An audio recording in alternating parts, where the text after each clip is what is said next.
السلام عليكم ورحمة الله.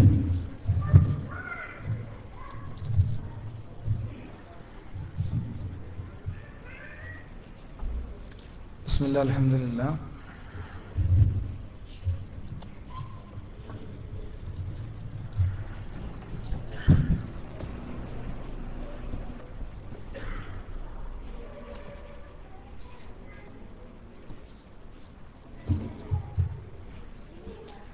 الحمد لله رب العالمين. اللهم صل على محمد وعلى آل محمد كما صليت على إبراهيم وعلى آل إبراهيم. اللهم بارك على محمد وعلى آل محمد كما باركت على إبراهيم وعلى آل إبراهيم إنك حميد مجيد. أعوذ بالله من الشيطان الرجيم. بسم الله الرحمن الرحيم. وهم يسترخون فيها ربنا أخرجنا نعمل صالحا غير الذي كنا نعمل أولم نعمركم ما يتذكر فيه من تذكر وجاءكم النذير فذوقوا وما للظالمين من أنصار. ആദരണീയരായ സഹോദരങ്ങളെ, സുഹൃത്തുക്കളെ, രക്ഷിതാക്കളെ, ലോകത്തെ വ്യത്യസ്ത പ്രദേശങ്ങളിൽ എൻ്റെ ശബ്ദം ശ്രവിച്ചുകൊണ്ടിരിക്കുന്ന മലയാളം ഇസ്ലാമിക് ക്ലാസ് റൂമിലെ സഹോദരങ്ങളെ, തികച്ചും യാദൃശ്ചികമായി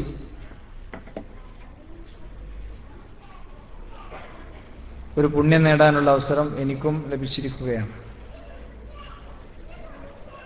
ഇവിടെ കുറച്ച് സമയം ബാക്കിയുണ്ട്. ആ സമയം എന്തെങ്കിലും പറയുക എന്നതിൻ്റെ അപ്പുറത്ത് കുറച്ചു നേരം കൂടി മലായിക്കത്തിന്റെ സാന്നിധ്യത്തിലിരിക്കാനും ദീനിയായ ചില കാര്യങ്ങൾ വളരെ ചിട്ടയോടെ അല്ലെങ്കിലും നിങ്ങളുടെ മുന്നിൽ സംസാരിക്കാനുമാണ് ഉദ്ദേശിക്കുന്നത്. അല്ലാഹു കാര്യങ്ങൾ പറയാനും മനസ്സിലാക്കാനും ഗ്രഹിക്കാനുമുള്ള തൗഫീഖിനെ നമുക്കെല്ലാവർക്കും പ്രദാനം ചെയ്യുമാറാകട്ടെ. വ്യത്യസ്തമായ 3 റിവായത്തുകളിലൂടെ വന്ന വളരെ സുപ്രസിദ്ധമായ ഒരു സംഭവം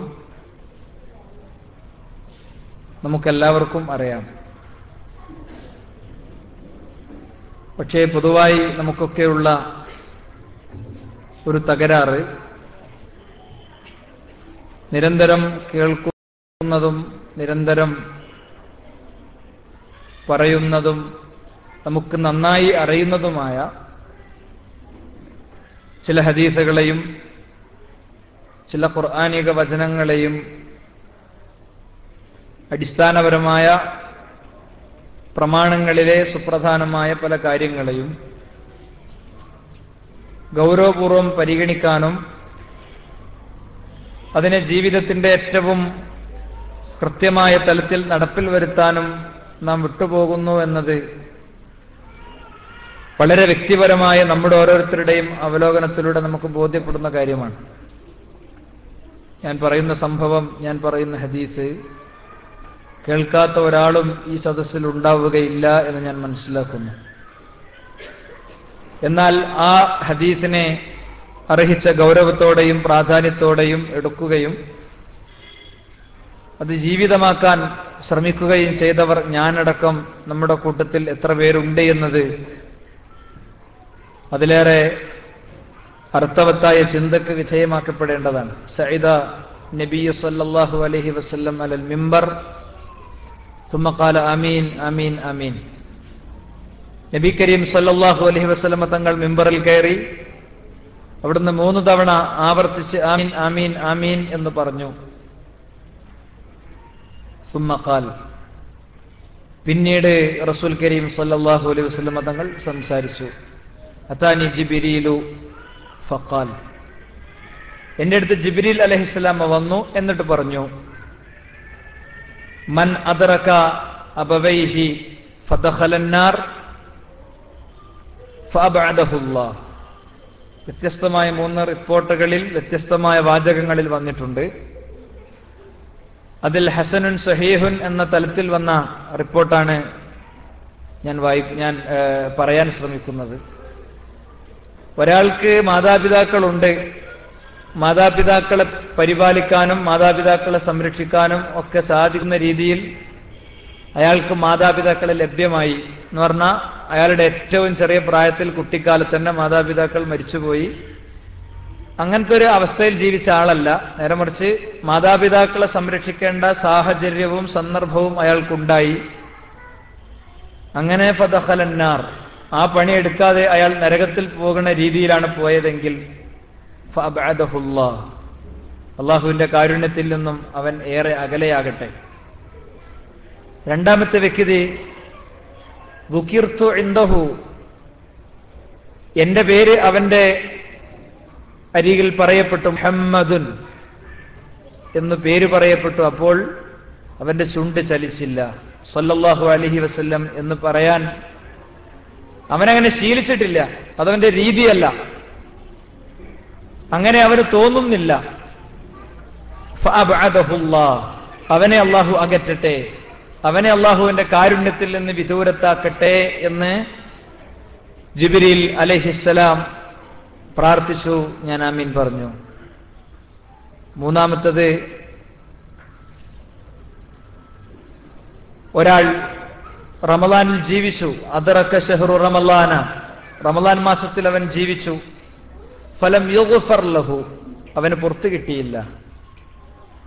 റമളാനിന്റെ 1-ാമത്തെ ദിവസം അവൻ എങ്ങനെയാണോ ഉണ്ടായത് അതേപോലെ തന്നെ അവന്റെ അവസാനത്തെ ദിവസവും, റമളാനിലെ അവസാന ദിവസവും അവസാനിച്ചു. അത്തർ പുരട്ടി അവനും ഈദ്ഗാഹിലെത്തി. അവൻ നോമ്പിനെ പരിഗണിച്ചവനായിരുന്നു, അതല്ലെങ്കിൽ നോമ്പിനെ അവഗണിച്ചവനായിരുന്നു, എന്തോ ആകട്ടെ അവന് പുറത്തു കിട്ടിയിട്ടില്ല.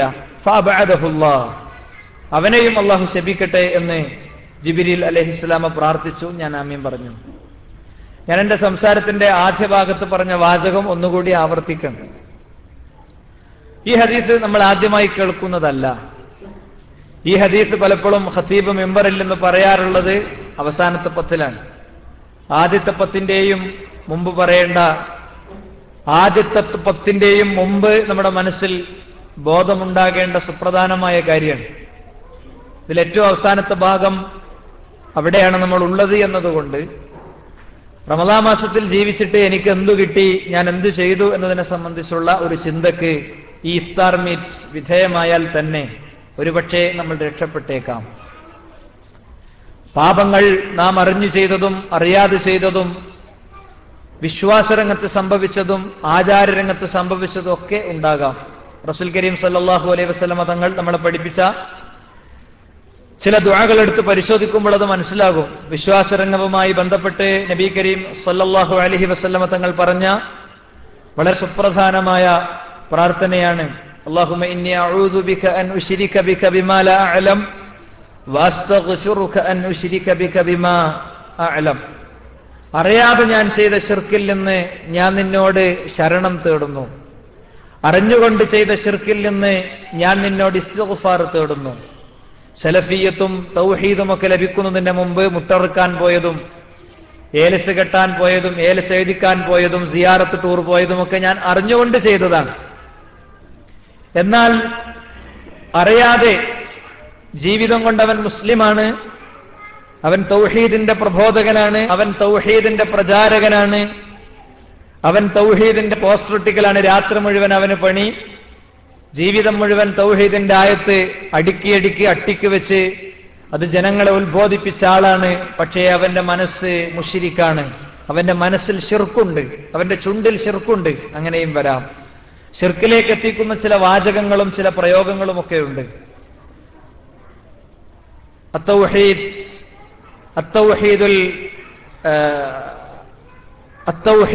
അൽ മുബയ്യിൻ എന്നോ മറ്റോ പേരിൽ പ്രസിദ്ധമായ ഷെയ്ഖ് അൽബാനിയുടെ വളരെ ചെറിയ ഒരു ലഘുകൃതിയുണ്ട്, ഒരു ലഘുലേഖയുണ്ട്. അത്തൗഹീദുൽ മുബീൻ എന്ന മറ്റാണ് അതിന്റെ പേര്. അതിൽ അദ്ദേഹം ശിർക്ക് വരുന്ന ചില വാക്കുകളെയും പ്രയോഗങ്ങളെയും സംബന്ധിച്ച് പറഞ്ഞിട്ടുണ്ട്. ഒരു വാക്ക് പറയുന്നത് തന്നെ ശിർക്കായി മാറുന്ന ചില പ്രയോഗങ്ങളെയും വാക്കുകളെയും ഒക്കെ സംബന്ധിച്ച് പറഞ്ഞിട്ടുണ്ട്. ഞാൻ നമ്മുടെ പഠനത്തിന്റെ ഒരു ഏരിയ അങ്ങോട്ട് വരാൻ വേണ്ടി അതിന്റെ സൂചനകൾ പറഞ്ഞു എന്ന് മാത്രം. അള്ളാഹുവിന് മാത്രം അവകാശപ്പെട്ടത് അള്ളാഹുവിന്റെ അടിമകൾക്ക് നൽകിയാൽ അവിടെ ശിർക്ക് വരുന്നുണ്ട്.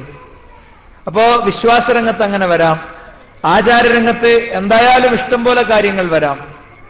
ഇങ്ങനെ നമ്മൾ ചെയ്തു കൂട്ടിയ ഇബാദത്തുമായി ബന്ധപ്പെട്ട തിന്മകൾ തന്നെ ഒരുപാടുണ്ട്. അതിന്റെ അപ്പുറത്ത് ധാർമ്മിക രംഗത്തെ കാര്യങ്ങൾ വേറെയുമുണ്ട്. ഇതിൽ നിന്നൊക്കെയുള്ള പാപമോചനം ഒരു വിശ്വാസിയുടെ അജണ്ടയാണ്. അത് നിസ്കാരത്തിന്റെ ശേഷമുള്ള ഒരു മിനിറ്റില് പടച്ചോനെ പുറത്തു തരണമെന്ന് പറയലല്ല. നേരെ മറിച്ച് ഇതിൽ നിന്നൊക്കെയുള്ള ഇസ്തിഗ്ഫാറും ഇതിൽ നിന്നുള്ള തൗബയും ഒക്കെ ഒരു വിശ്വാസി ഒരു വിഷയമായി എടുത്ത് പറയേണ്ടതാണ്. ഈ കഴിഞ്ഞ രാത്രികളിലും ഇനി വരാനിരിക്കുന്ന രാത്രികളിലൊക്കെ, വിശേഷിച്ച് ഒറ്റയിട്ട രാത്രികളിൽ പാപം പൊറുക്കാൻ രണ്ട് നിലക്കുള്ള കാര്യങ്ങൾ സംഭവിക്കേണ്ടതുണ്ട്. ഒന്ന്, ഓരോ വിശ്വാസിയും ചെയ്യേണ്ട ചില അടിസ്ഥാനപരമായ കാര്യങ്ങളുണ്ട്. ഒരു വ്യക്തി എന്നുള്ള നിലക്ക്, ഒരു പേഴ്സൺ എന്നുള്ള നിലക്ക് നമ്മൾ ഓരോരുത്തരും ചെയ്യേണ്ട ചില സുപ്രധാനമായ കാര്യങ്ങളുണ്ട്. രണ്ട്, ഓരോ വ്യക്തിയുടെയും പാപം പുറത്തു കിട്ടാൻ വേണ്ടി മുസ്ലിം സമൂഹം പൊതുവായി ചെയ്യേണ്ട ചില കാര്യങ്ങളുണ്ട്. ഓരോ വ്യക്തിയും ചെയ്യേണ്ട ഏറ്റവും അടിസ്ഥാനപരമായ കാര്യങ്ങളിൽ ഒന്നാമത്തത് തൗബയാണ്. തൗബ എന്ന് പറഞ്ഞാൽ വിശുദ്ധ ഖുർആൻ പറഞ്ഞല്ലോ, യാ അയ്യുഹല്ലദീന ആമനൂ തൂബൂ ഇലല്ലാഹി തൗബതൻ നസൂഹ അസാ റബ്ബുക്കും അൻ യുകഫിറ അൻകും സയ്യിആതികും വയുദ്ഖിലകും ജന്നാത്തിൻ തജ്രി മിൻ തഹ്തിഹൽ അൻഹാർ യൗമ ലാ യുഖ്സില്ലാഹു അൻ-നബിയ്യ വല്ലദീന ആമനൂ. പ്രവാചകനും വിശ്വാസികളുമല്ലാത്ത, പ്രവാചകനും പ്രവാചക ആദർശം ഉൾക്കൊണ്ടവരുമല്ലാത്ത സർവ്വയാളുകളും നിന്ദിക്കപ്പെടുന്ന നരകത്തിലേക്ക് വലിച്ചെറിയപ്പെടുന്നതിൽ നിന്ന് രക്ഷപ്പെടാനും സ്വർഗത്തിൽ പ്രവേശിക്കാനും വേണ്ടി നിങ്ങൾ ഇസ്തിഗ്ഫാർ നടത്തുക, നിങ്ങൾ തൗബ നിർവഹിക്കുക. തൗബ എന്ന് പറയുന്നത് പൊതുവായി ചെയ്യുന്ന കാര്യമാണ്. മൊത്തം ജീവിതത്തിലെ സമഗ്രമായ തിന്മകളെ സംബന്ധിച്ചുള്ള, അതിൽ നിന്നുള്ള അള്ളാഹുവോടുള്ള അവന്റെ മുന്നിൽ എല്ലാ നിലക്കുമുള്ള സമർപ്പണത്തോടുകൂടെ നിർവഹിക്കപ്പെടുന്ന കാര്യമാണ്. അതാണ് ഒന്നാമതൊരു വിശ്വാസി ചെയ്യേണ്ടത്. അങ്ങനത്തെ തൗബക്ക് അള്ളാഹു കൊടുക്കുന്ന സമ്മാനം എന്താണ്? ഖുർആൻ സൂറത്തു സുമറിന്റെ 53 പറഞ്ഞതുപോലെ, ഖുൽ യാ ഇബാദിയല്ലദീന അസ്റഫൂ അലാ അൻഫുസിഹിം, സ്വന്തം നഫ്സുകളോട് അതിക്രമം ചെയ്ത മനുഷ്യൻ അവന് തൗബ തോന്നാണ്. കുടുംബാസൂത്രണത്തിന്റെ പേരിൽ തനിക്ക് പിറക്കാനിരിക്കുന്ന കുഞ്ഞിനെ ഭാര്യയുടെ നിർബന്ധത്തിന്റെ മുന്നിൽ അവൻ ഇഞ്ചക്ഷൻ ചെയ്ത് കൊന്നുകളഞ്ഞു. അവൻ ഇഞ്ചക്ഷൻ ചെയ്ത് കുടുംബാസൂത്രണത്തിന്, കുട്ടികളെ വളർത്താനുള്ള സൗകര്യത്തിന്, പ്രൊഫഷണലുകളായിരുന്നു അവർ രണ്ടുപേരും, ജോലിയുടെ സൗകര്യത്തിനൊക്കെ കൊന്നുകളഞ്ഞപ്പോഴാണ് എന്തിന്റെ പേരിലാണ് ഉപ്പച്ചേ നിങ്ങൾ എന്നെ കൊന്നതെന്ന് ആ കുഞ്ഞു നാളെ ചോദിക്കുമെന്ന വിശുദ്ധ ഖുർആനിന്റെ ഭാഗം അയാളെ പാരായണത്തിന്റെ ഇടയിൽ ശ്രദ്ധയിൽപ്പെടുന്നത്. അയാൾ ചെയ്യേണ്ടത് എന്താണ്? അയാൾ ചെയ്യേണ്ടത് താൻ ചെയ്ത പാപത്തെ സംബന്ധിച്ച് ഓർത്തോർത്ത് കരഞ്ഞ് അത് അള്ളാഹുവോട് പറയാ. അപ്പോഴോ ഇന്നല്ലാഹ യഗ്ഫിറു ദുനൂബ ജമീഅ, അള്ളാഹു എല്ലാ പാപവും പൊറുക്കും. ഇന്നഹു ഹുവൽ ഗഫൂറുർ റഹീം, അവനാണ് എല്ലാ പാപവും പൊറുക്കുന്നവൻ. അവൻ എങ്ങനെ പാപം പൊറുക്കും? ഇന്നല്ലാഹ യബ്സുതു യദഹു ഫിൽ ലൈൽ ലിയതൂബ, രാത്രിയിൽ തെറ്റ് ചെയ്തവന്റെ പാപം പൊറുക്കാൻ അവൻ പകലിലും, പകൽ തെറ്റ് ചെയ്തവന്റെ പാപം പൊറുക്കാൻ രാത്രിയിലും റബ്ബ് അവന്റെ ഇരു കരങ്ങളും നീട്ടി കാത്തു നിൽക്കുന്നു. എന്നിട്ട് ആ കൈകളുടെ മുന്നിലേക്ക് ഒരു മലയടിവാരത്തിലെ അത്രയും മലയടിവാരം നിറയെ തിന്മകളുമായി ഒരു മനുഷ്യൻ ഓടിയെത്തിയാലും ആ മലയടിവാരത്തിലുള്ള മുഴുവൻ തിന്മകളും, ആ മലയടിവാരത്തോളം പോന്ന മുഴുവൻ തിന്മകളെയും റബ്ബ് അവനെ നന്മയാക്കി മാറ്റിക്കൊടുക്കും. അവന്റെ കണ്ണും മനസ്സും മസ്തിഷ്കവും ഹൃദയവും ഒക്കെ അള്ളാഹുവിങ്കിലേക്ക് കേന്ദ്രീകരിച്ചുകൊണ്ട് ഹൃദയം കൊണ്ടുള്ള സുന്ദരമായ സംഭാഷണം റബ്ബിനോട് നടത്തിയാൽ റബ്ബ് പുറത്തു തരും. വമൻ യഗ്ഫിറു ദുനൂബ ഇല്ലല്ലാഹ്, റബ്ബാണ് പുറത്തു തരുന്ന ആള്. റബ്ബിനെ പുറത്തു തരാൻ കഴിയൂ, അള്ളാഹു അല്ലാതെ വേറെ ആരും പുറത്തു തരികയില്ല. ഇത്ര വിശാലമായ തൗബയുടെ കാര്യത്തിൽ ഖുർആൻ നടത്തിയ പ്രയോഗങ്ങൾ, റസൂൽ കരീം സല്ലല്ലാഹു അലൈഹി വസല്ലം തങ്ങൾ നടത്തിയ ഹദീസുകൾ, സംസാരിച്ച കാര്യങ്ങൾ ഒക്കെ വെച്ചു നോക്കുമ്പോ ജീവിതത്തിൽ നമ്മൾ ആരും സുഹൃത്തുക്കളെ ആത്മാർത്ഥമായ ഒരു തൗബയുടെ തലം ജീവിതത്തിൽ ഉണ്ടായിട്ടുണ്ടോ എന്നത് ഗൗരവപൂർവ്വം പരിഗണിക്കേണ്ടതാണ്. അങ്ങനെ ഉണ്ടെങ്കിൽ തൗബ നിർവഹിക്കുന്ന ഒരു വ്യക്തി ഏത് തിന്മയിൽ നിന്നാണോ അവൻ രക്ഷപ്പെടാൻ ആഗ്രഹിക്കുന്നത് ആ തിന്മയെ സംബന്ധിച്ച് ആഴത്തിൽ അവൻ പഠിക്കണം. അത് സൃഷ്ടിക്കുന്ന ഇഹലോകത്തും പരലോകത്തും സൃഷ്ടിക്കുന്ന പ്രതിസന്ധികളെ കുറിച്ച് അവൻ പഠിക്കണം. അപ്പൊ മാത്രമേ തൗബന്റെ ഒന്നാമത്തെ നിബന്ധന പൂർത്തിയാകുള്ളൂ. അതെന്താ? തൗബന്റെ ഒന്നാമത്തെ നിബന്ധന അഗാധമായ ഖേദം അവൻ ഉണ്ടാകുക എന്നാണ്. ചെയ്തു പോയി, വ്യഭിചരിച്ചു പോയി, തന്റെ ഭാര്യയ്ക്ക് പോലും അറിയാത്ത സ്വകാര്യങ്ങൾ ജീവിതത്തിൽ കൊണ്ടു നടന്നു, തന്റെ ഭർത്താവിനെ ഞാൻ ചതിച്ചു, പ്രവാസത്തിന്റെ വേദനകൾക്കിടയിൽ, തനിക്ക് വേണ്ടിയുള്ള പരിശ്രമങ്ങൾക്കിടയിൽ എല്ലാം മറന്ന് അധ്വാനിക്കുന്ന ഭർത്താവിനെ ചതിച്ചു, ഫോൺ കാമുകനെ ജീവിതത്തിൽ കൊണ്ടു നടന്നു, അല്ലെങ്കിൽ ഇത്രയും കാലഘട്ടം ഇന്ന തിന്മകളിൽ ഞാൻ ജീവിച്ചുപോയി എന്ന അഗാധമായ ദുഃഖവും അവന്റെ കണ്ണും മനസ്സുമൊക്കെ നനവുള്ള സാഹചര്യം ഉണ്ടാകുക അതുകൊണ്ട് മാത്രമാണ്. രണ്ടാമത്തെ കാര്യം, ആ തിന്മ ഇനി സംഭവിക്കാവുന്ന സാഹചര്യങ്ങളെ പൂർണ്ണമായും ഇല്ലാതെയാക്കലാണ്. ആ തിന്മ സംഭവിക്കാനുള്ള സാഹചര്യം എന്താ? അവിടെ പോയി ഇരിക്കലാണ്, അങ്ങോട്ട് നടക്കലാണ്, അയാളെ കാണലാണ്, ആ ടീമിന്റെ അടുത്തേക്ക് പോകലാണ്, ഓവാലത്തും എത്തലാണ്, ക്ലബിൽ പോകലാണ്. അത് പൂർണ്ണമായും ഇല്ലാതെയാക്കുന്ന ഒരു സാഹചര്യം ജീവിതത്തിൽ അങ്ങനത്തെ ഒരു ദൃഢനിശ്ചയം എടുക്കലാണ്. മറ്റൊരു കാര്യം, ഈ വിഷയകമായി റസൂൽ കരീം സല്ലല്ലാഹു അലൈഹി വസല്ലമ തങ്ങൾ നമ്മളെ പഠിപ്പിച്ചിട്ടുള്ളത് ഒന്ന് അഗാധമായ ദുഃഖമാണെങ്കിൽ, രണ്ടാമത്തത് ഇതിൽ നിന്നുള്ള പൂർണ്ണമായ പിന്മാറ്റത്തിനുള്ള സാഹചര്യം സൃഷ്ടിക്കലാണെങ്കിൽ, മൂന്നാമത്തത് റസൂൽ കരീം സല്ലല്ലാഹു അലൈഹി വസല്ലമ തങ്ങൾ പറഞ്ഞത് അല്ലെങ്കിൽ പണ്ഡിതന്മാർ വിലയിരുത്തിയത് വിശദീകരിച്ചത് വ്യക്തികളുമായി ബന്ധപ്പെട്ട കാര്യത്തിലെ സാമ്പത്തിക ഇടപാട് മുതൽക്ക് അഭിമാനത്തിന് ക്ഷതമേൽപ്പിച്ചതുവരെയുള്ള കാര്യങ്ങൾ വ്യക്തികളോട് വിട്ടുവീഴ്ച ചോദിക്കുകയും അതിന്റെ അടിസ്ഥാനത്തിൽ അവരോട് സംസാരിച്ച് പരിഹാരം കാണലുമാണ്. റസൂൽ കരീം സല്ലല്ലാഹു അലൈഹി വസല്ലമ തങ്ങൾ അങ്ങനെ ചെയ്തിട്ടുണ്ട്. റസൂലുള്ളാഹി സ്വല്ലല്ലാഹു അലൈഹി വസല്ലമ തങ്ങളുടെ മരണത്തിന്റെ ഏറ്റവും അവസാനത്തെ സമയത്ത് അവിടുന്ന് ചെയ്തൊരു കാര്യം, മിമ്പറിൽ കയറിയിട്ട് പ്രവാചകൻ സല്ലല്ലാഹു അലൈഹി വസല്ലമ തങ്ങൾ പറയാണ്, എന്റെ അടുത്ത് നിങ്ങളുടെ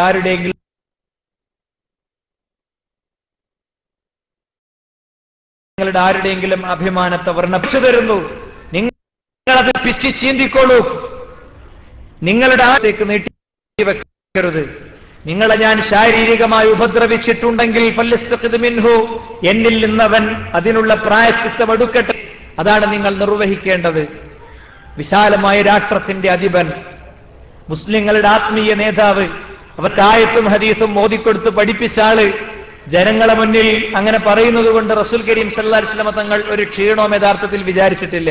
അതുകൊണ്ട് ഇതിൽ ഇൻഫീരിയോറിറ്റിന്റെ പ്രശ്നമില്ല, ഇതിൽ തറവാടിന്റെ പ്രശ്നമല്ല, ഇതിൽ ആകൊരു പ്രശ്നമുള്ളൂ, എന്റെ ശ്വാസം നിശ്ചലമായാൽ ആരംഭിക്കുന്ന മറ്റൊരു ലോകത്തെ സ്വസ്ഥമായ ജീവിതം എന്ന ചിന്തയാണ് ഈ രംഗത്ത് ആത്മാർത്ഥമായി നമ്മളെ നയിക്കേണ്ടത്. അപ്പൊ ഒരു വിശ്വാസി അവന്റെ തിന്മകളിൽ നിന്ന് മോചനം നേടാനുള്ള ഒന്നാമത്തെ വഴി തൗബ. രണ്ടാമത്തെ തൗബന്റെയും കൂടി ഒന്നുകൂടെ മൈന്യൂട്ടായ തലം ഇസ്തിഗ്ഫാറാണ്. ഓരോ തിന്മയും എണ്ണിപ്പറഞ്ഞുകൊണ്ടുള്ള ചോദ്യം, അത് മുസ്ലിം സമൂഹം അടങ്ങുന്ന മൊത്തം സമൂഹത്തിന്റെ സെക്യൂരിറ്റിയുടെ ഭാഗമാണ്. റസൂൽ കരീം സല്ലല്ലാഹു അലൈഹി വസല്ലമ തങ്ങളിൽ നിന്നും സ്വഹാബികൾ ഉദ്ധരിക്കുന്ന ആശയതലത്തിലെ ഒരു വാചകം ഇമാം മുസ്ലിം ഉദ്ധരിച്ചത് കാണാൻ കഴിയും. അമാനാനി കാന ഫി അഹദിൻ നബി സല്ലല്ലാഹു അലൈഹി വസല്ലം റുഫിഅൽ അവ്വൽ വബഖിയ അസ്സാനി. ഒന്നിലധികം കിതാബുകളിൽ, ഒന്നിലധികം റിവായത്തുകളിൽ ഇത് വന്നിട്ടുണ്ട്. റുഫിഅൽ അവ്വലു വബഖിയ അസ്സാനി, രണ്ട് വാഗ്ദാനങ്ങൾ നിലനിന്നിരുന്നു. പ്രവാചകൻ സല്ലല്ലാഹു അലൈഹി വസല്ലമ തങ്ങളുടെ കാലത്ത് രണ്ട് വാഗ്ദാനങ്ങൾ നിലനിന്നിരുന്നു. എന്തിന്?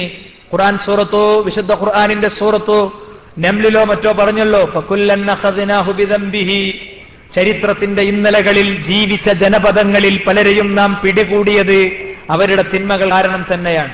ഫമിൻഹും മൻ അർസൽനാ അലൈഹിം ഹാസിബ, ചരൽക്കാറ്റ് അയച്ചുകൊണ്ട് ഞാൻ കൊന്ന് നശിപ്പിച്ച് ഇല്ലാതെയാക്കിയ തലമുറകളുണ്ട്. ഒരു കല്ലുകൊണ്ട് ഏറിട്ടുമുള്ള ബുദ്ധിമുട്ട് നമുക്കറിയാം. എന്നാൽ എവിടെന്നാണ് വരുന്നത് എന്നറിയാത്ത ചരൽ വർഷം കണ്ണിലും കാതിലും കയ്യിലും ശരീരത്തിലും വന്ന് പതിക്കുകയും വേദന സഹിക്കവയ്യാതെ നെഞ്ചുപൊട്ടി രക്തക്കുഴലുകൾ പൊട്ടി മരിച്ചൊടുങ്ങുകയും ചെയ്തൊരു സമൂഹത്തെ സൃഷ്ടിച്ചത് അവരുടെ തിന്മകളുടെ കൂമ്പാരം കാരണം തന്നെയാണ്. വമിൻഹും മൻ അർസൽനാ അലൈഹിം ഹാസിബ വമിൻഹും മൻ അഖദതുഹു സ്വൈഹ, ഘോരമായ ശബ്ദം, 4 വാഹനങ്ങൾ, ഒരു ബസ്, 2 ലോറി ഒന്നിച്ചു നിന്നിട്ട് ഹോൺ അടിച്ചാൽ നമ്മളെ നാവിന്ന് എല്ലാ നിയന്ത്രണവും വിട്ടിട്ട് വാചകങ്ങൾ വരും. എന്നാൽ ഒരു ജനതയെ റബ്ബ് കൊന്നൊടുക്കിയത് ഘോരമായ ശബ്ദം കൊണ്ടാണ്. അവരുടെ കാതുകളിൽ വന്ന് ഘോരമായ ശബ്ദം അടിച്ചപ്പോൾ എല്ലാ അർത്ഥത്തിലുമുള്ള നിയന്ത്രണങ്ങൾ നഷ്ടപ്പെട്ട് ആന്തരിക അവയവങ്ങൾ തകർന്ന് അവർ നശിച്ചു. ഖുർആൻ പറഞ്ഞത് അവിടെയുള്ള സസ്യങ്ങൾക്കോ ചെടികൾക്കോ വീടുകൾക്കോ ഒരു കുഴപ്പമില്ല. പക്ഷേ സസ്യങ്ങളുടെയും ചെടികളുടെയും വീടുകളുടെയും മധ്യേ ജീവിക്കുന്ന മനുഷ്യർ പൂർണ്ണമായും നിഷ്കാശനം ചെയ്യപ്പെട്ടു. ഫമിൻഹും മൻ അഗ്റഖ്ന, ഞാൻ മുക്കിക്കൊന്നവരതിലുണ്ട്. ഇതിൽ നിന്നുള്ള സെക്യൂരിറ്റിയായി റസൂൽ കരീം സല്ലല്ലാഹു അലൈഹി വസല്ലം തങ്ങളുടെ സ്വഹാബികൾ പറയാണ്, രണ്ട്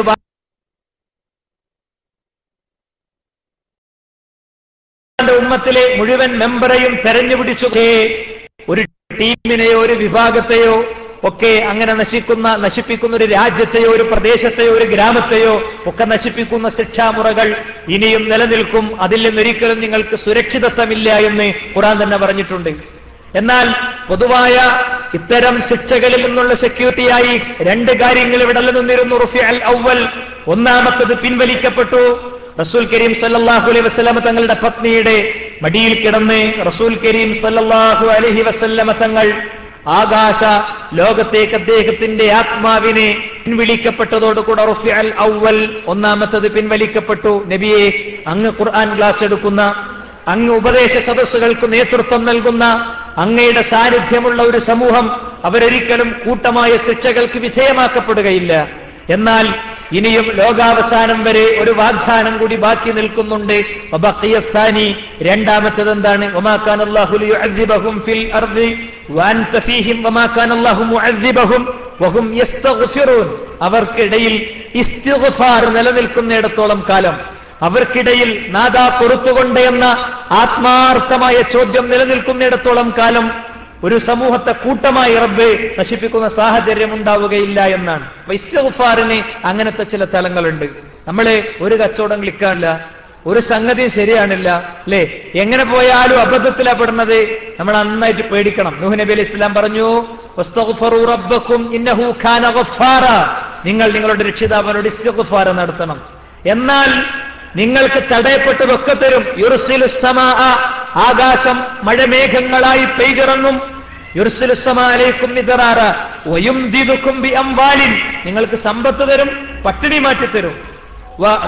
വയുംദിദുക്കും ബിഅംവാലിൻ വബനീൻ, നിങ്ങൾക്ക് സന്താനങ്ങളെ തരും, മക്കളെ കിട്ടണില്ലേ?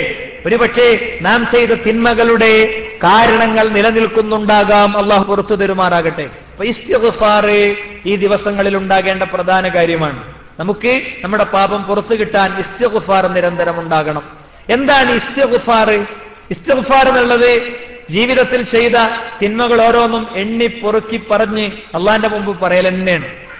പഠിച്ചോനെ, ഞാൻ ഇങ്ങനെ ഹോസ്റ്റലിൽ ഇങ്ങനെ ജീവിച്ച കാലത്ത് എനിക്കറിയാലോ, നിനക്കറിയാലോ എന്റെ അവസ്ഥ. അതിന് വലിയ വാചകമൊന്നും ആവശ്യമല്ല.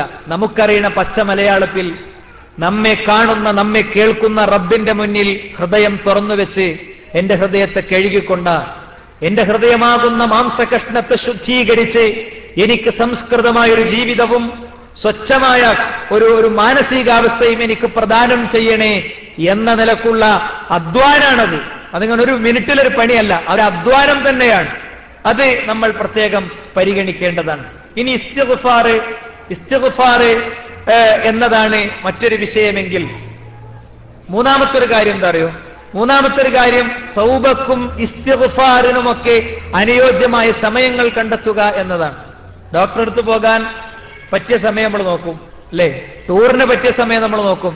അള്ളാഹിനോട് പറയാൻ ഏറ്റവും പ്രാർത്ഥന സ്വീകരിക്കപ്പെടുന്ന ചില സമയങ്ങളുണ്ട്. എന്താ? യൻസിലു റബ്ബുന തബാറക വതആല ഇലാ സമാഇദ് ദുനിയ. അല്ലാഹു സുബ്ഹാനഹു വതആല രാത്രിയുടെ 1/3 ഒന്നാം ആകാശത്തേക്ക് വരും. എന്ത് പറയും? 3 പ്രയോഗങ്ങളാണ് ഹദീസിലുള്ളത്. നിങ്ങൾ എന്നോട് പ്രാർത്ഥിച്ചോളൂ, ഉദ്ഊനി അസ്തജിബ് ലക്കും, നിങ്ങൾ എന്നോട് തേടിക്കോളൂ, ഞാൻ ഉത്തരം തരാം. രണ്ടാമത്തത്, നിങ്ങൾ എന്നോട് ചോദിച്ചോളൂ, ഞാൻ നിങ്ങൾക്ക് തരാം. മൂന്നാമത്തത്, നിങ്ങൾ എന്നോട് പൊറുക്കലിന് തേടിക്കോളൂ, അസ്തഗ്ഫിറു ലക്കും, ഞാൻ നിങ്ങൾക്ക് പുറത്തു തരാം. ഒന്നാം ആകാശത്ത് റബ്ബ് വന്ന് ഇങ്ങനത്തെ ഒരു പ്രഖ്യാപനം നടത്തുന്നുണ്ട്. നമ്മളോ പുതപ്പിന്റെ ഉള്ളിൽ ചുരുണ്ടുമൂടി കിടന്നുറങ്ങുന്നു. നമുക്ക് ആവശ്യമോ ആവശ്യഷ്ടം പോലെ ഉണ്ട്. 10ാം തീയതി കൊടുക്കാനുള്ള പൈസൻ്റെതുണ്ട്, കല്യാണം കഴിക്കാത്ത മോളതുണ്ട്, രോഗിയായ പിതാവിൻ്റെതുണ്ട്, രോഗിണിയായ ഭാര്യയുടേതുണ്ട്, ഗർഭിണിയായ ഭാര്യയുടേതുണ്ട്, മക്കളില്ലാത്ത വേദനകളുണ്ട്, ലോകത്തെ കോടിക്കണക്കിന് വേദന അനുഭവിക്കുന്ന മുസ്ലിം സമൂഹത്തിൻ്റെതുണ്ട്. അങ്ങനെ ചോദിക്കാൻ കൂമ്പാരങ്ങൾ ഏറെയുണ്ട്. ഫുട്ബോൾ മാച്ചിന് ബ്രസീലും വേറെ ഏതെങ്കിലും ടീമും തമ്മിലുള്ള മത്സരം കാണാൻ നമ്മൾ അലാം ക്ലോക്ക് വെക്കും. സച്ചിന്റെയും ധോണിയുടെയും കവർ ബൗണ്ടറികൾ കാണാൻ നമ്മൾ അലാം ക്ലോക്ക് വെക്കും. എന്നാൽ ഇപ്പോൾ അടിക്കുന്ന അലാം ഈദോടുകൂടെ നിലക്കുകയാണ്. അത് പിന്നെ അടിക്കുന്നില്ല. ആ അലാം പിന്നെ അടിക്കുന്നില്ല. സുഹൃത്തുക്കളെ, ആ അലാം അടിക്കട്ടെ. നമുക്ക് എഴുന്നേറ്റ് റബ്ബിനോട് പറയാം, ഇതാ ചോദിച്ചോളൂ എന്ന് പറയുന്ന സമയത്ത് ചോദിക്കാൻ ഇഷ്ടം പോലെ കാര്യങ്ങളുണ്ട്. അത് ചോദിക്കാനുള്ള സമയവും സന്ദർഭവും നമ്മൾ കണ്ടെത്തണം. മറ്റൊന്ന് സമയം ഇതേപോലത്തെ സമയമാണ് രാത്രിയുടെ 1/3 എന്ന് പറയുന്നത് പോലത്തെ സമയമാണ് അർദ്ധരാത്രി, നിസ്കാരത്തിന്റെ ശേഷമുള്ള സമയം, അല്ലെ? ഇങ്ങനെ കുറെ സമയങ്ങൾ. ആ സമയങ്ങൾ ഓരോ സമയം വേറെ മാറ്റി പരീക്ഷിക്കുക. ഇസ്തിഗ്ഫാറിന് ഓരോ സമയങ്ങൾ മാറ്റി പരീക്ഷിക്കുക. റസൂൽ കരീം സല്ലല്ലാഹു അലൈഹി വസല്ലം തങ്ങൾ പറഞ്ഞ ചില സമയമൊന്നും ജീവിതത്തിൽ നമ്മൾ ഉപയോഗിച്ചിട്ടേ ഇല്ല. അല്ലെങ്കിൽ ഇപ്പൊ നമ്മുടെ അടുത്തുള്ളതൊന്നും നമ്മൾ ചോദിച്ചു വാങ്ങിയതല്ലോ, പടച്ചോൻ തന്നതല്ലേ, നമ്മൾ ചോദിച്ചു വാങ്ങിയതല്ല. ദുആ എനിക്കും നിങ്ങൾക്ക്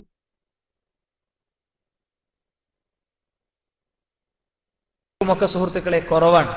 ചില ആളുകൾക്ക് ദുആ കൂടിയരുത്, അങ്ങനെ ആക്കരുത്, അങ്ങനെ പോകരുത് എന്ന് പറഞ്ഞാൽ നമ്മൾ പലപ്പോഴും ആ ദുആയിൽ പല ഏരിയയിലും നമുക്ക് തകരാറുകളുണ്ട്. അത് വളരെ കുറഞ്ഞു പോകുന്ന സാഹചര്യങ്ങളുണ്ട്. അള്ളാഹു നമുക്കൊക്കെ പരിഹരിച്ചു തരുമാറാകട്ടെ. 1 തൗബയാണെങ്കിൽ, 2 ഇസ്തിഗ്ഫാർ ആണെങ്കിൽ, 3 ഇസ്തിഗ്ഫാറിന്റെ അനുയോജ്യമായ സമയം കണ്ടെത്തലാണെങ്കിൽ, 4ാമത്തെ കാര്യം എന്താണെന്നറിയോ? 4ാമത്തെ കാര്യം, നമ്മുടെ പാപങ്ങൾ പുറത്തു കിട്ടണമെങ്കിൽ, റമദാൻ സ്വീകരിക്കപ്പെടണമെങ്കിൽ നമ്മുടെ ബന്ധങ്ങൾ റെഡിയാകണം. 2 അമല് എല്ലാ തിങ്കളും വ്യാഴവും അമലുകൾ അല്ലാഹു ആകാശത്തേക്ക് ഉയർത്തും, 2 ആളുടേതൊഴികെ. എന്താ കാരണം? വകാന ബൈനഹു വബൈന അഖീഹി ശഹനാഉ, അവന്റെയും അവന്റെ സുഹൃത്തിന്റെയും ഇടയിൽ ചില പ്രശ്നങ്ങളുണ്ട്. അവന്റെയും അവന്റെ ബന്ധുവിന്റെയും ഇടയിൽ ചില പ്രശ്നങ്ങളുണ്ട്. അവരുടെ 2 പേരുടെയും ഇടയിൽ സംസാരത്തിന്, നോട്ടത്തിന്, ബന്ധങ്ങൾക്ക്, ആത്മാർത്ഥതയ്ക്ക് വിലങ്ങുതടി നിൽക്കുന്ന ചില വിലങ്ങുതടികളുണ്ട്. അത് നിലനിർത്തിക്കൊണ്ട് എന്തൊക്കെ ചെയ്തിട്ടും സുഹൃത്തുക്കളെ ഒരു കാര്യമല്ല. ഞാൻ പറയണല്ല, അള്ളാഹുവിന്റെ റസൂൽ പറയണാണ്. ഇങ്ങനത്തെ ചില വിഷയത്തേക്ക് വരുമ്പോ അത് എന്നെ ഉദ്ദേശിച്ച് എന്നെ പറയണമെന്ന് നമുക്ക് തോന്നിയെങ്കിൽ അപ്പോൾ തിരുത്താനുള്ള തീരുമാനം എടുക്കുക. മനസ്സിലായോ? കുടുംബ ബന്ധങ്ങളിൽ, സാമൂഹിക ബന്ധങ്ങളിൽ, സഹപ്രവർത്തകർ തമ്മിലുള്ള ബന്ധങ്ങളിൽ തകരാറുകളുണ്ടെങ്കിൽ ആ തകരാറുകളെ കൃത്യമായി ക്ലിയർ ചെയ്യുക, അല്ലെ? ആദർശപരമായ ചർച്ച ആവശ്യമാണ്. ആദർശപരമായ തലങ്ങളിൽ ഉപ്പയോട് വിയോജിച്ചു നിൽക്കേണ്ടത് എന്റെ ഖബറിന്റെ തേട്ടമാണ്. മോനോട് പിണങ്ങേണ്ടത് എന്റെ ഖബറിന്റെ തേട്ടമാണ്. അത് അമ്പിയാക്കളുടെ ചരിത്രമാണ്, അത് അമ്പിയാക്കളുടെ പാരമ്പര്യമാണ്. പക്ഷേ ഉപ്പാനോട് പിണങ്ങി ഇബ്രാഹിം നബി അലൈഹിസ്സലാം ഇറങ്ങിപ്പോകുമ്പോഴും അദ്ദേഹം സ്വീകരിച്ച ഭാഷയിൽ നമുക്ക് മാതൃകയുണ്ട്. പിതാവേ, നിങ്ങൾക്ക് വേണ്ടി ഞാൻ ദുആ ചെയ്യും.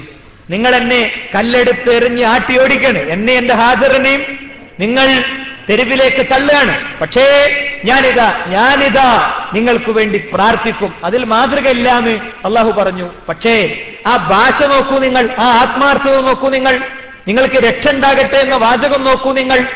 അതേ സമയത്ത് മറ്റൊന്നുകൂടെ അദ്ദേഹം പറഞ്ഞിട്ടുണ്ട്.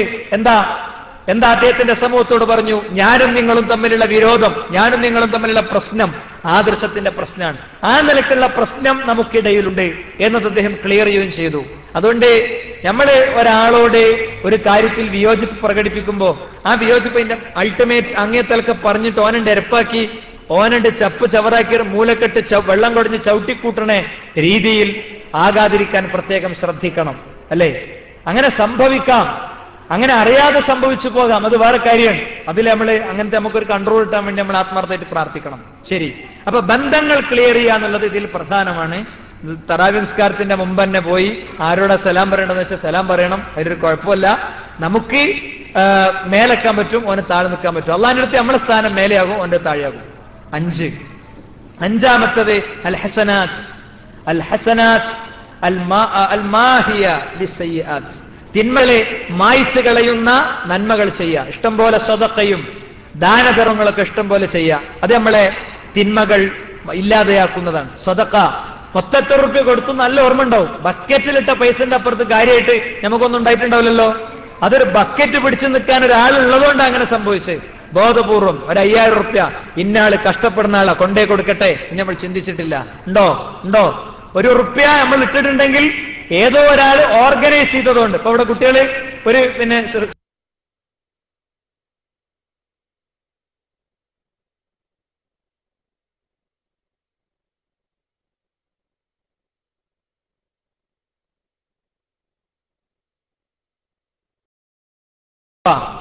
കേരളത്തിൽ അൽഹന്റെ വെറും സാധാരണക്കാരായ കുട്ടികൾ അവർ നടത്തിക്കൊണ്ടിരിക്കുകയാണ്. എന്താ? അവര് 12ാം ക്ലാസ്സിലും പഠിക്കുന്ന ഒറ്റക്കുപ്പായത്തിൽ സ്കൂൾ വിട്ടതിന്റെ ശേഷം മണൽ കോരാൻ, അതല്ലെങ്കിൽ അനാഥരായി കഴിയുന്ന, അതല്ലെങ്കിൽ ഫീസും എല്ലാം കൂടി ഒത്തുപോകാൻ ബുദ്ധിമുട്ടുള്ള അവരുടെ സുഹൃത്തുക്കളെ സഹായിക്കാൻ വേണ്ടിയുള്ള പദ്ധതി ഈ വർഷം നമ്മൾ ആരംഭിച്ചത് സമർത്ഥമായി സമഗ്രമായി നടന്നുകൊണ്ടിരിക്കുന്നു. ഈ ഈദിന് നമുക്കത് ചെയ്തു തുടങ്ങാം. അടുത്ത ഈദിന് അത് നമുക്ക് ശാസ്ത്രീയമായി നമ്മുടെ എല്ലാ സംവിധാനങ്ങളും ചാനൽ ഉപയോഗിച്ച് ശാസ്ത്രീയമായി അപ്ലൈ ചെയ്യാൻ കഴിയും. അല്ലെ? വിദേശത്തുള്ള നമ്മുടെ ഒരു സുഹൃത്ത് ജസ്റ്റ് ഒരു ദിവസം ഒന്ന് ഫോണിൽ വിളിച്ചു, ഇങ്ങനെ ഒരു പദ്ധതിയെ കുറിച്ച് ആലോചിച്ചുകൂടെ, അദ്ദേഹത്തിന്റെ അടുത്ത് കുറച്ച് പൈസ ഉണ്ട്, അതുമായി ബന്ധപ്പെട്ട പദ്ധതിയെ കുറിച്ച് ആലോചിച്ചുകൂടെ. നല്ലൊരു ചിന്ത. അത് സമിതിയുടെ മുമ്പിൽ ചർച്ചക്ക് വന്നു. അതുമായി ബന്ധപ്പെട്ട് നമ്മുടെ ചില സുഹൃത്തുക്കൾ ചില പോസ്റ്റുകൾ, ഫേസ്ബുക്ക് പോസ്റ്റുകൾ, അവരുടെ ചില ഒഴിവ് വേളകളിൽ എവിടെയൊക്കെ ഇരുന്ന് ടൈപ്പ് ചെയ്തത് വിട്ടു. അങ്ങനെ ടൈപ്പ് ചെയ്ത് അത് പോസ്റ്റ് ചെയ്യുമ്പോൾ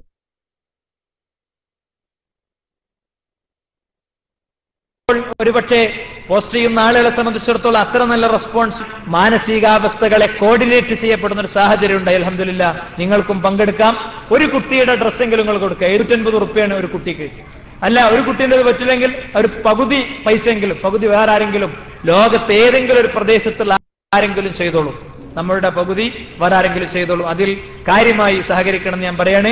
ആ നിലയ്ക്ക് നന്മകൾ ഇഷ്ടം പോലെ ചെയ്യാൻ നമുക്ക് പറ്റും. സ്ത്രീകളോട് പറയാണ്, നിങ്ങളുടെ സ്വർണം, വള, മാല, ഇതൊക്കെ ജാമിഅ അൽ ഹിന്ദ് അൽ ഇസ്ലാമിയ എന്ന പേരിൽ നമുക്ക് നല്ലൊരു സംവിധാനമുണ്ട്.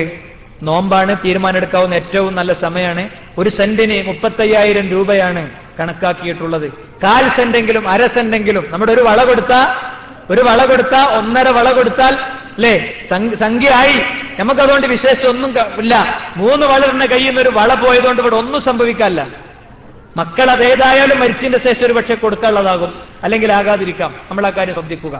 ഇനി സമൂഹം ചെയ്യേണ്ട കാര്യങ്ങൾ അതുകൂടെ പറഞ്ഞാൽ ഓടിച്ചു പറഞ്ഞ് അവസാനിപ്പിക്കട്ടെ. സമൂഹം ചെയ്യേണ്ട കാര്യങ്ങൾ ഒന്നെന്താ അറിയോ? ദുആ തന്നെയാണ്. റബ്ബന ഗ്ഫിർ ലനാ വലിഇഖ്വാനിന അല്ലദീന സബഖൂനാ ബിൽ ഈമാൻ. പടച്ചോനെ, ഞങ്ങൾക്കും മുൻകഴിഞ്ഞ ഞങ്ങളുടെ സുഹൃത്തുക്കൾക്കും പുറത്തു കൊണ്ടാന്നുള്ള ഖുർആന്റെ ടോൺ ഉണ്ടല്ലോ, അത് ഒരു മുസ്ലിം മറ്റൊരു മുസ്ലിമിന്റെ അസാന്നിധ്യത്തിൽ പ്രാർത്ഥിച്ചു. പാപം, അവൻ രോഗിയാണ്, പടച്ചോനെ അവന്റെ രോഗം മാറ്റിക്കൊടുക്കുക എന്ന് പ്രാർത്ഥിച്ചാൽ അവന് വേണ്ടി അപ്പോ ഒരു മലക്ക് പ്രാർത്ഥിക്കുമെന്ന് റസൂൽ കരീം സല്ലല്ലാഹു അലൈഹി വസല്ലം തങ്ങൾ നമ്മളെ പഠിപ്പിച്ചു. അപ്പൊ നമ്മൾ മറ്റൊരാൾക്ക് വേണ്ടി പ്രാർത്ഥിക്കുന്നത് വേറെ ഒരാളുടെ കാര്യത്തിൽ ആകുലപ്പെട്ട് നമ്മൾ നടത്തുന്ന പ്രാർത്ഥന കാരണം ആകാശത്തു നിന്ന് ഒരു മലക്കിന്റെ ദുആ നമുക്ക് കിട്ടുന്നുണ്ട്. 1. 2, മയ്യിത്ത് നിസ്കാരം. മയ്യിത്തിനെ കാണലല്ല, മയ്യിത്തിനെ കണ്ടിട്ടില്ലെങ്കിൽ ഒരു കുഴപ്പമല്ല. മയ്യിത്തിനെ കാണുന്നതിന് ഇസ്ലാമിൽ പ്രത്യേകിച്ച് ഒരു പുണ്യമല്ല. മയ്യിത്തിന്റെ മുഖം മാറ്റി നോക്കി പോരുന്നതിന് ഒരു പ്രത്യേകിച്ച് ഒരു പുണ്യം ഇസ്ലാമിലില്ല. എന്നാൽ ചില ആളുകൾ കണ്ടിട്ട് പോരും, അല്ലെ, ഞാൻ മയ്യിത്തൊക്കെ ഒന്ന് കണ്ടുപോകുന്നു. അതല്ല ആവശ്യം.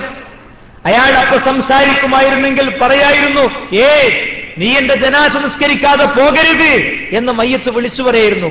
അതാണ് അപ്പോഴത്തെ ഒരു സാഹചര്യം, അതാണ് അപ്പോഴത്തെ ഒരു സന്ദർഭം. ആവശ്യമുണ്ട്.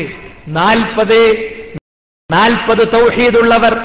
തൗഹീദുള്ള ഒരു ജനാസക്ക് നമസ്കരിച്ചാൽ അള്ളാഹു പുറത്തു കൊടുക്കും. സുഹൃത്തുക്കളെ, ഒരു ഹാഫ് ഡേയിൽ കൊടുക്കുക. ഏറ്റവും അടുത്ത സുഹൃത്തിന്റെ മരണവാർത്ത അറിയുമ്പോൾ അങ്ങോട്ട് ഓടിയെത്തുക. ജനാസക്കെത്താൻ നമ്മൾ ഓരോരുത്തരും ശ്രദ്ധിക്കുക. റസൂൽ കരീം സല്ലല്ലാഹു അലൈഹി വസല്ലം തങ്ങൾ ഔഫ് ബിൻ മാലിക്കിൽ നിന്ന് ഉദ്ധരിക്കുന്ന റിവായത്തിൽ കാണാം, റഅയ്തു നബിയ സല്ലല്ലാഹു അലൈഹി വസല്ലം, പ്രവാചകൻ സല്ലല്ലാഹു അലൈഹി വസല്ലം തങ്ങളെ ഞാൻ കണ്ടു.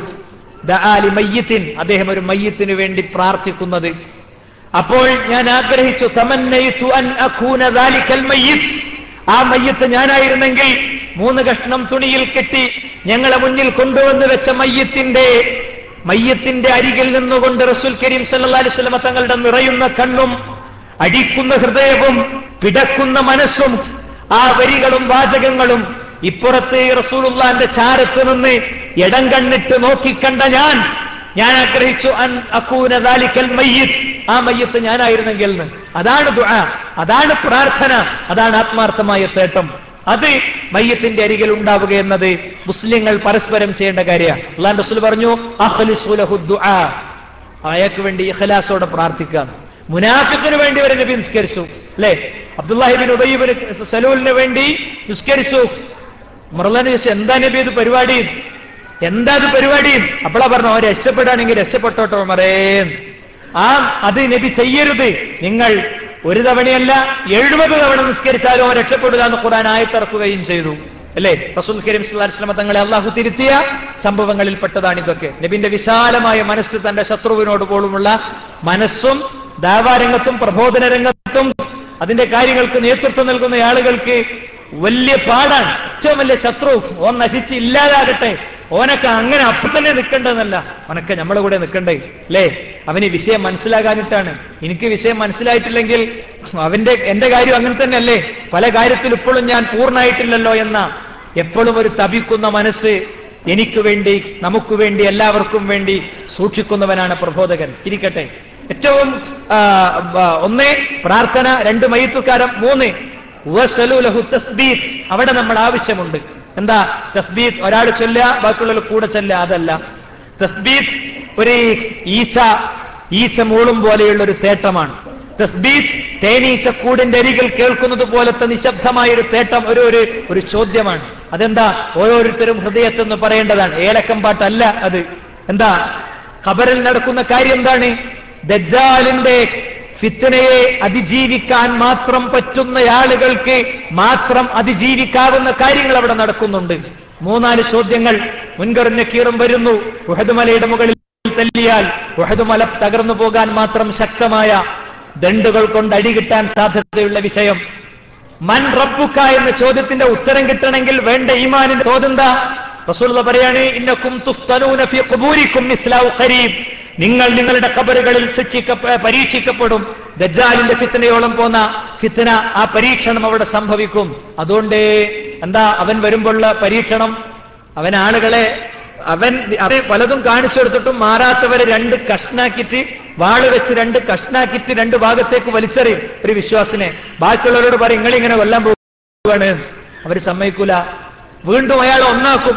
അപ്പോഴും അവര് പറയുന്നത് അറിയോ? നിന്റെ നെറ്റിയിൽ കാഫിറുന്നുണ്ട്, നിന്റെ നെറ്റിയിൽ കാഫിറുന്നുണ്ട്, നീ അഴവറാണ്. ഞങ്ങൾ നബി നിന്നെ പറ്റി ഞങ്ങൾക്ക് പഠിപ്പിച്ചു തന്നിട്ടുണ്ട്, അമ്പിയാക്കളൊക്കെ പറഞ്ഞിട്ടുണ്ട്, അതുകൊണ്ട് നിന്നെ ഞങ്ങൾ വിശ്വസിക്കൂല. അങ്ങനെ പിടിച്ചു നിൽക്കുന്ന വിശ്വാസി സമൂഹം, അല്ലെ? അങ്ങനെ പിടിച്ചു നിൽക്കുന്ന വിശ്വാസി സമൂഹം. ഈസാ അലൈഹിസ്സലാം വരുമ്പോ ഈസാ അലൈഹിസ്സലാമിനെ വിശ്വസിക്കുന്ന വിശ്വാസി സമൂഹം. ഒരു ദിവസം ഈസ വരികയാണ്, എന്നിട്ട് പറയാണ്, ഞാൻ